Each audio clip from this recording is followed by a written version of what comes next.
Alright, so today we are putting on our Camburg upper control arms.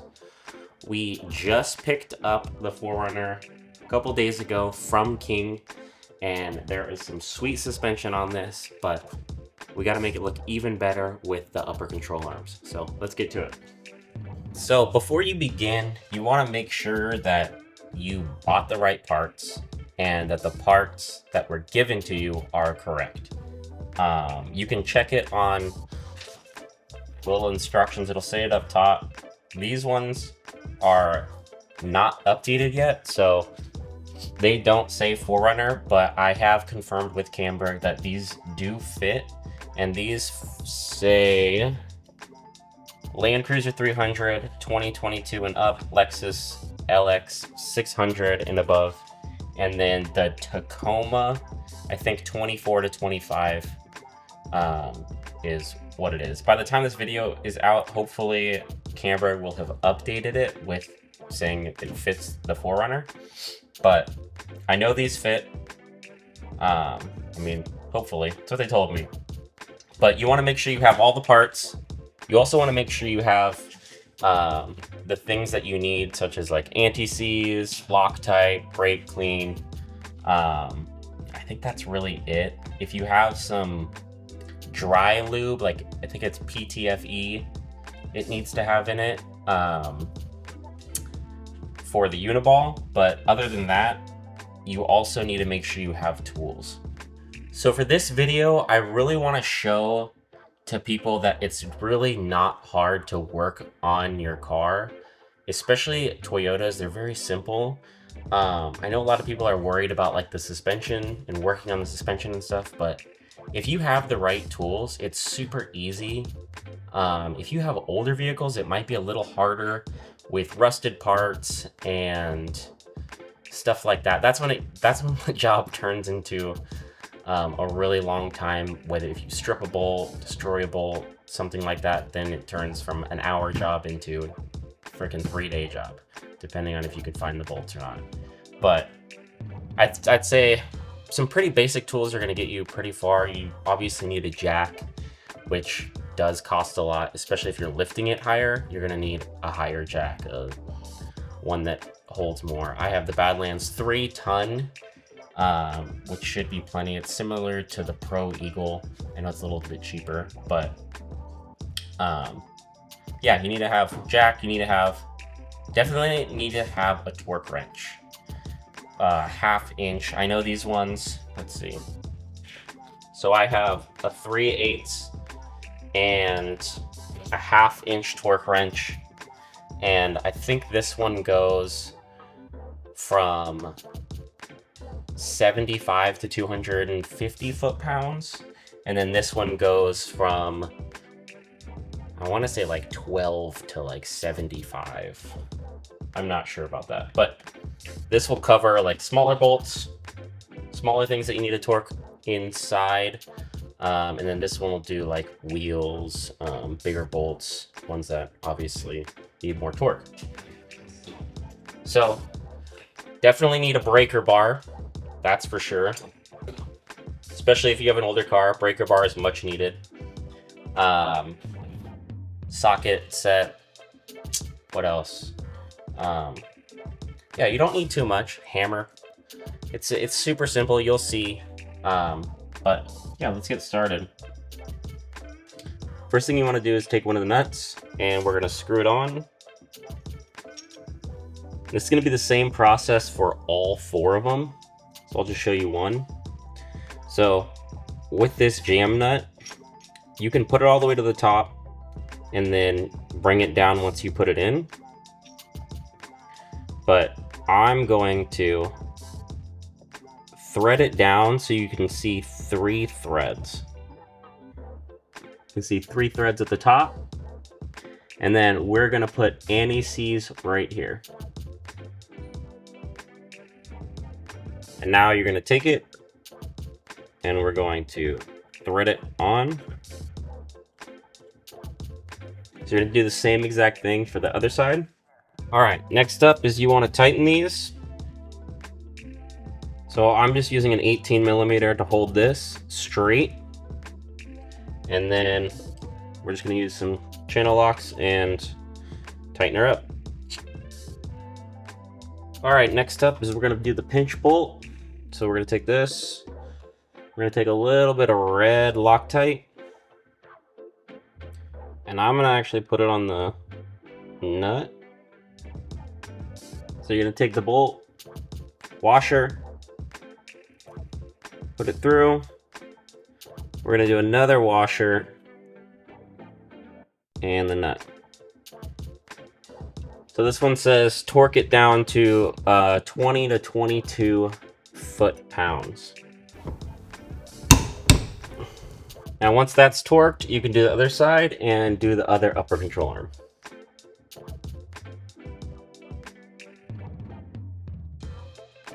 All right, now the next thing we need to do is put the spacers on. The longer one, so there's a long one and there's a short one. The long one goes on the inside and then the short one goes on the outside. But first we want to put some anti-seize on the ends where they go in.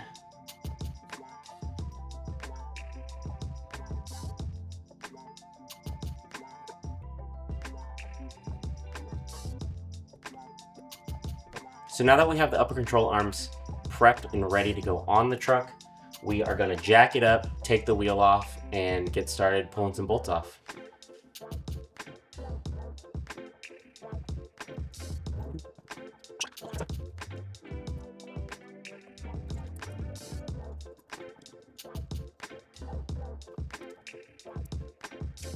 All right, the first thing we're going to do is we're going to remove this cotter pin.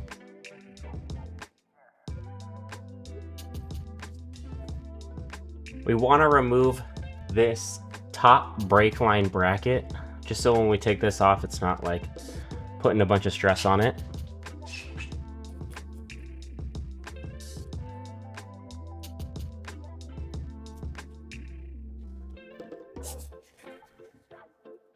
When you need to release this, don't take this nut off. Keep it like, I did it like, I don't know, maybe like 5 or 10 threads. But what you're gonna do is gonna take a hammer. I usually use a ball peen hammer, and just hit this little flat spot right here, and then it'll shoot down.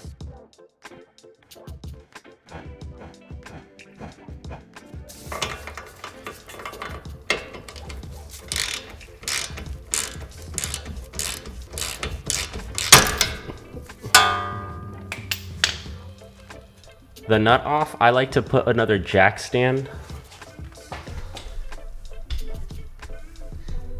I like to put another jack stand with just a rag. You can put it on the brake caliper. I put it on like a stud, just so it rests on here so you don't pull on the brake lines. So if you can see in here, we need to take this bolt off. It's a through bolt, so it goes all the way through. There's a nut on this side, and you actually need to pull it up through the hood. So you're gonna pop the hood, and there's like a bunch of stuff in the way we might need to move. So the only piece on the driver side that you need to remove to get the through bolt is this. I don't know what it is. I'm guessing it's like air intake or something, but it's just these, you push these two like little clips right here back, and they like kind of lock, and then you just wiggle it out. But just remember to put it back when you're done.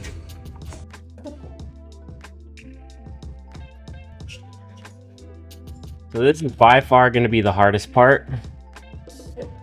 So once you break it loose eventually,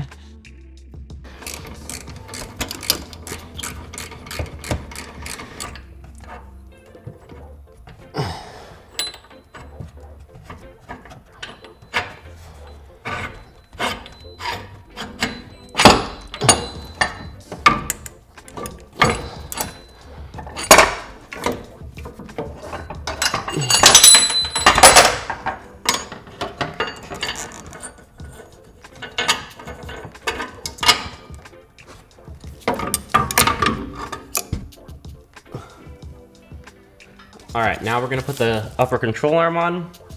What I did was I stuck this bolt through here just to line these up. And what you're gonna do is you're just putting this bolt in, which is gonna be a little hard. You gotta kind of shimmy it in as you hold this. So this is where it might be a little easier with 2 people, but I don't have 2 people, so I'm going to put these in. This bolt in here.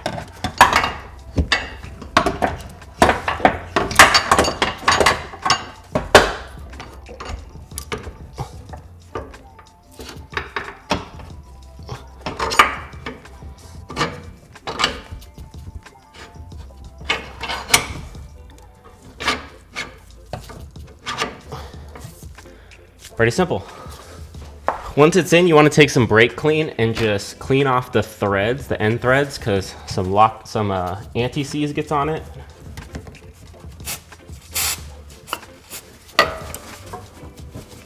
You're going to use the lock nut that they give you, and you're not going to use the stock one. And you're going to put a little bit of red Loctite on it, and then you're going to tighten it down to 120 foot-pounds.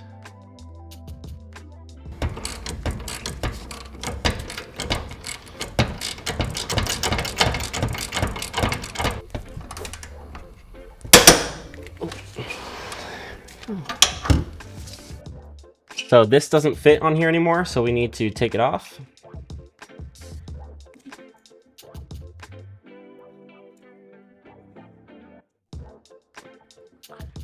And we are going to replace it with the supplied bracket.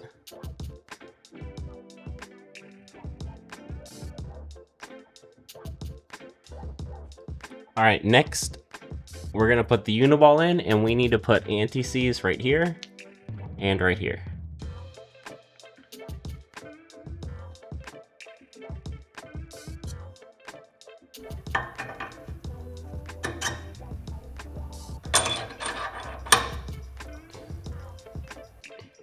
So now we need to connect the spindle to the upper control arm.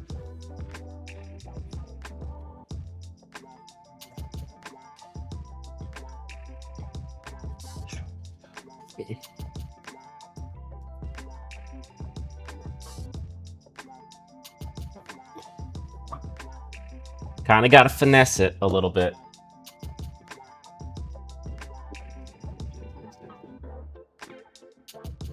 Now we're going to put the washer and the nut supplied with some Loctite.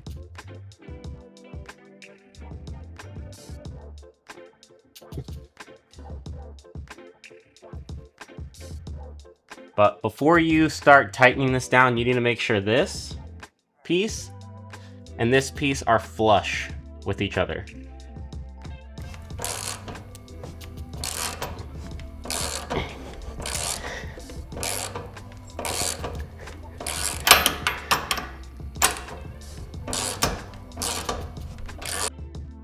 And this will be torqued down to 120 foot-pounds. Don't forget to put your ABS lines back on. The last thing is to put the cap on. You put an O-ring inside.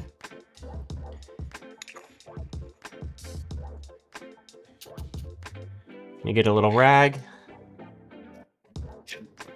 And then we're going to put another O-ring around it.